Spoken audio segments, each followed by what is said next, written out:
Hello, welcome, and very good evening to all here in FinTube. Today is 31st of January. आज date है 31 जनवरी 2023 और कल budget है, budget 1 फरवरी को। और बहुत सी क्यूरोसिटी होती है, और अभी जो सिनेरियो चल रहा है, Adani Hindenburg plus budget plus Indian growth, और आपने इकोनॉमिक सर्वे भी देख लिया होगा। आई होप इकोनॉमिक सर्वे में जो प्रोजेक्शन किया गया है, ऐसा माना जा रहा है कि उसमें this year the world is going to be driven by Indian and Chinese economy. और इसके अलावा 6 to 7% की जीडीपी ग्रोथ रेट प्रोजेक्टेड की गई है 23-24 के लिए। दिस 23-24 जो हमारा वार्षिक आर्थिक वर्ष है उसके लिए। तो बहुत सारी पॉजिटिविटी भी है, बहुत कुछ नेगेटिव भी होगा। आज हमने किस तरह से ट्रेड किया, चलिए पहले वो देख लेते हैं, और फिर इसके बाद ब्रॉडर प्रोस्पेक्टिव में इकोनॉमिक एनालिसिस करेंगे। तो आज हम अगर देखें तो हम करीब यहाँ ओपन होते हैं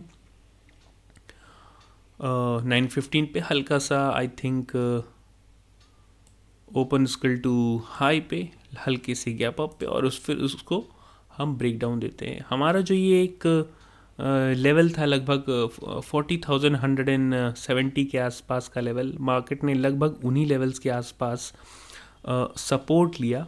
और फिर दिन में ये जो मेक और ब्रेक लेवल था, आप येलो लाइन में मेक और ब्रेक लेवल देख रहे होंगे, 40,505 के आसपास है, 40,500 के आसपास अगर आप इसको कंसीडर करें। मार्केट ने इसको जब ब्रेक किया तो बहुत तेज़ी से अपर साइड में अपने रेजिस्टेंस पॉइंट पे आप फिर से देखेंगे कि जो अपना रेजिस्टेंस पॉइंट था वहाँ तक ट्रेवल किया, और रेजिस्टेंस पॉइंट से फिर इसने मेक और ब्रेक पॉइंट को अपना सपोर्ट बनाया। और इसके बाद आप वॉलेटिलिटी देखिए, मार्केट में जो वॉलेटिलिटी है कितनी ज़्यादा है कि ये make or break level break करता है, इसके बाद रेजिस्टेंस लेवल को टच करता है, इसके बाद फिर मेक और ब्रेक लेवल को अपना ये सपोर्ट के रूप में कंसीडर कर लेता है, और इसके बाद फिर ये जो इसका रेजिस्टेंस पॉइंट है, हमने पहले से सारे रेजिस्टेंस पॉइंट्स खींच के रखे हैं। सो आपको बहुत ज़्यादा इश्यूज़ नहीं आएंगे कि हाँ टारगेट या स्टॉप लॉस कैसे होने चाहिए। तो वापस अपने रेजिस्टेंस पॉइंट पे क्लोज करता है, तो इसका मतलब है कि हल्की सी पॉजिटिविटी बजट को लेकर है। अडानी का जो एफपीओ आया था, फॉलो ऑन पब्लिक ऑफर, तो वो भी फुली सब्सक्राइब्ड हुआ है। बहुत सारी पॉजिटिविटी बनाई जा रही है या फिर है, उसका अल्टीमेट सॉल्यूशन हमें सिर्फ बजट के बाद या बजट 12-1 बजे के आसपास मिलेगा। तो I would prefer not to participate in such kind of volatile event, and I would also suggest to all of you. और फिर भी अगर आपको चुल है तो आप एक क्वांटिटी के साथ, and if you want to lose something, if you are ready to lose something, then you can participate definitely, but I would try to just observe this and would like to enjoy the budget speech only. मैं सिर्फ budget speech को observe करूँगा, और इसके बाद I'll spend more time with my family, that's it for tomorrow planning. और इसके बाद देखेंगे कि हम एक्सपायरी कैसे करते हैं। और अभी के लिए हमारे जो लेवल्स होंगे वो लेवल्स कुछ इस तरह से निकल के आते हैं। जितने भी रेजिस्टेंस पॉइंट रेड लाइंस में हैं वो सारे रेजिस्टेंस पॉइंट हैं। This is the make and break level. 40,500 को अगर हम ब्रेक करते हैं डाउन साइड में, तो हमको फिर से ये वाइट लाइन पे टच करना चाहिए। We should reach up to this 40,550 का लेवल। इसको ब्रेक करते हैं, then we should reach up to this 39,697 level. और इसको अगर हमने ब्रेक किया तो we should reach up to this yellow trend line which is coming from 2020 का कोरोना ट्रेंड लाइन। ये जो येलो लाइन है, एटलीस्ट इसको टच करना चाहिए after breaking this support zone, right. तो इसको हमें विच कम्स अराउंड 39,250 और 39,300 के आसपास, राइट। तो अपर साइड में पॉजिटिविटी ज़्यादा है चूँकि, और एडवांस डिक्लाइन रेशियो भी ठीक ठाक था। आज अगर आप देखेंगे एडवांस डिक्लाइन रेशियो, तो उस हिसाब से ये सारे पॉइंट्स रेजिस्टेंस के रूप में एक्ट करेंगे। और अगर आप प्राइस एक्शन देखें पिछले 30 तारीख के बाद का प्राइस एक्शन अगर आप देखेंगे 15 मिनट टाइम फ्रेम पे, तो आपको एक हेड एंड शोल्डर पैटर्न भी दिखाई देगा, inverted head and shoulder like this.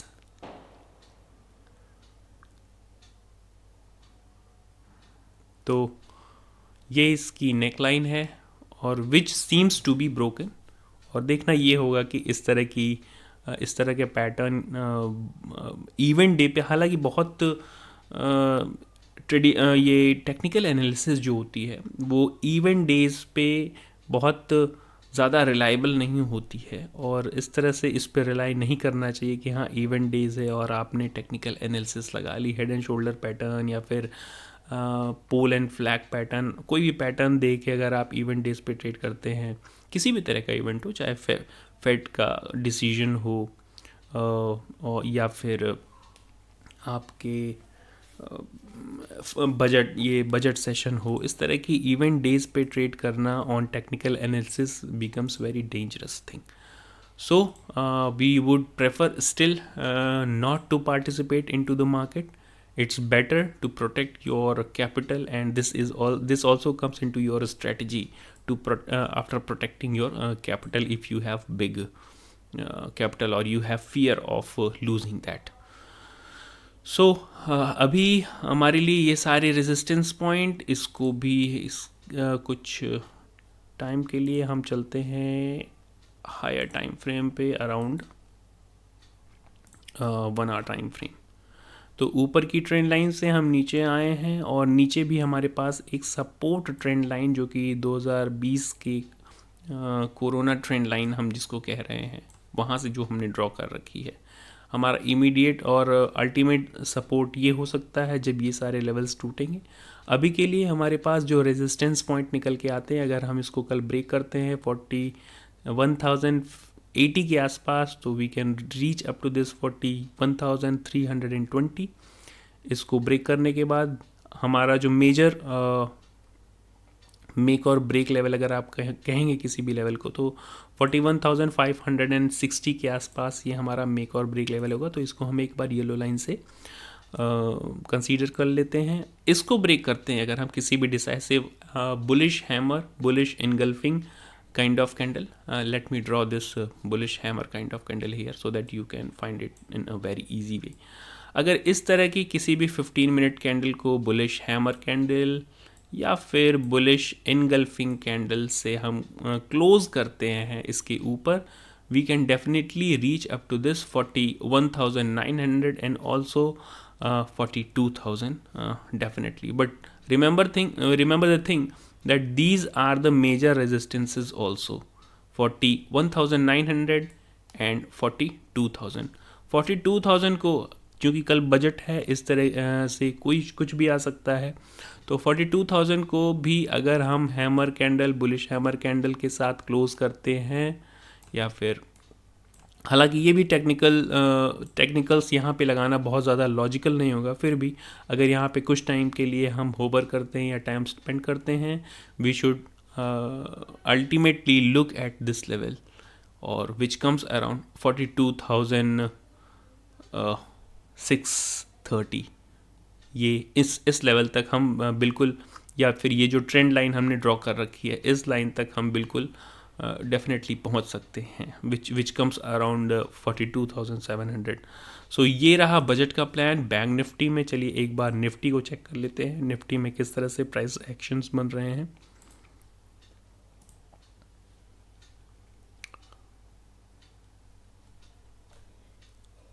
सबसे पहले देख लेते हैं कि आज का क्या प्राइस मूवमेंट रहा. तो ये है 31st की first candle. Gap up open होते ही हमने एक बड़ी सी कैंडल बनाई और नीचे की तरफ आए, लेकिन ये जो सपोर्ट पॉइंट है इससे पहले ही हमने सपोर्ट ले लिया.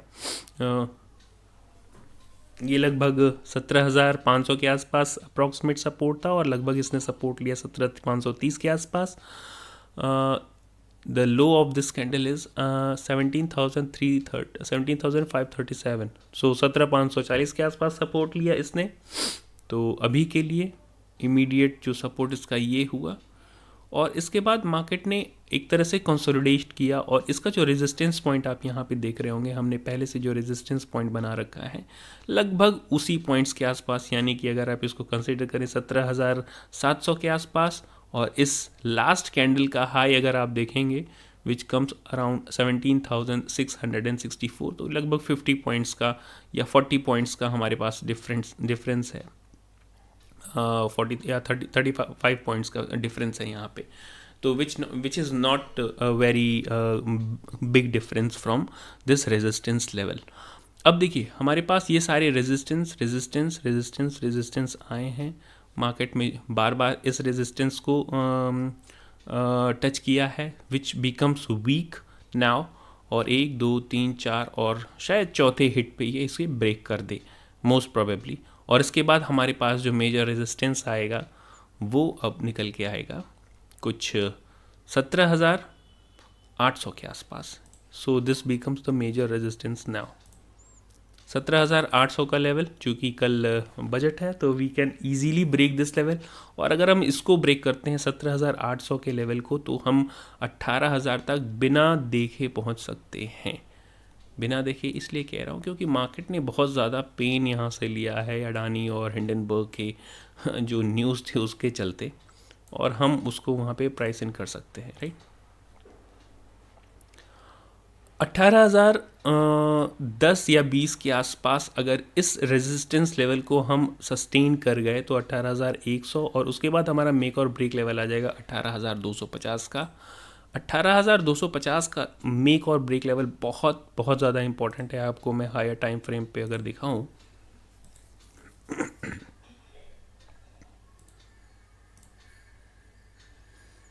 तो आप देखेंगे कि 18,250 का लेवल हमारे लिए बहुत ही इम्पोर्टेंट है। इसको ब्रेक करना मार्केट के लिए बहुत ज़रूरी है। अब चाहे ये कल बजट के दिन हो जाए या फिर आपके एक्सपायरी डे में हो, 18,250 के लेवल हमारे लिए बहुत बड़ा रेजिस्टेंस पॉइंट है। इसको अगर हम ब्रेक करते हैं तो अब जो है हम इन सारे लेवल्स को हटा देंगे 18,300। अब हमारे पास मेजर रेजिस्टेंस पॉइंट आएगा 18,450 और 18,500। अगर हम 18,250 को ब्रेक करते हैं तो 18,500 का लेवल हमारे लिए मेजर रेजिस्टेंस जोन आएगा, right. So this is all about Nifty. So we have discussed here Nifty and Bank Nifty both, and I am again repeating that I am not suggesting here any buy or sell call or any kind of suggestion. This is just for educational purpose, and we share our live trades sometimes in on intraday basis in our Telegram channel. If you have not joined the Telegram channel, the link is already given into the description of this video, and इस video के link description में link दिया हुआ है। आपने अगर Telegram channel नहीं join कर रखा है मेरा, तो you can easily join that if you wish, and that's it. And one more thing, important thing is I am not suggesting you to participate because we are small retailers, और small retailers is big fight में जब दो बड़े हाथी या दो बड़े महारथी लड़ रहे होते हैं, तो उसमें छोटे छोटे जीव जंतु जो होते हैं वो कुचले जाते हैं, और हम लोग अभी उसी तरह के कैपिटल से आ चुके आते हैं, उसी टाइप के कैपिटल ब्रैकेट में आते हैं, तो हमें वहाँ उस बीच में नहीं घुसना चाहिए। हाँ, अगर आप 30 मार खान हैं तो ज़रूर I would suggest you to participate in to that, और if you love to lose your psychology, first of all psychology point, this is the practice for your psychology. ये आपकी साइकोलॉजिकल प्रैक्टिस है बहुत बड़ी कि you are not participating in to an important economic event. आप एक बहुत बड़े इकोनॉमिक इवेंट में पार्टिसिपेट नहीं कर रहे हैं, और just because this is very volatile, and you are training your psychology, training your mind not to take extrapolated risk. आप अपने माइंड को इस तरह से ट्रेन कर रहे हैं कि आप अपने कैपिटल को बचा सकें, अपने कैपिटल को प्रोटेक्ट कर सकें। वो आपकी मेजर प्रायोरिटी होगी in comparison to your growth prospect. हाँ, मैं मानता हूँ कि अगर अच्छा बजट आ गया तो ग्रोथ प्रोस्पेक्ट होगा, या फिर बहुत ख़राब बजट आ गया तो भी पुट साइड में लोग बाई करके जाएंगे। लेकिन ऐसा कुछ भी नहीं होगा कि overnight you will become the Millionaire first of all, right? So why not to avoid such kind of volatile events? So I am again repeating that I am personally not going to participate in such kind of uh, volatile market. It's better to spend your time with your family or whatever you love. Either you love singing, dancing, whatever you want. So that's much better idea for you to participate in such a kind, or it's better to listen to honorable finance minister. So that should be good idea, or enjoy a movie, your favorite movie, whatever you want. So that's it for today. Thank you very much.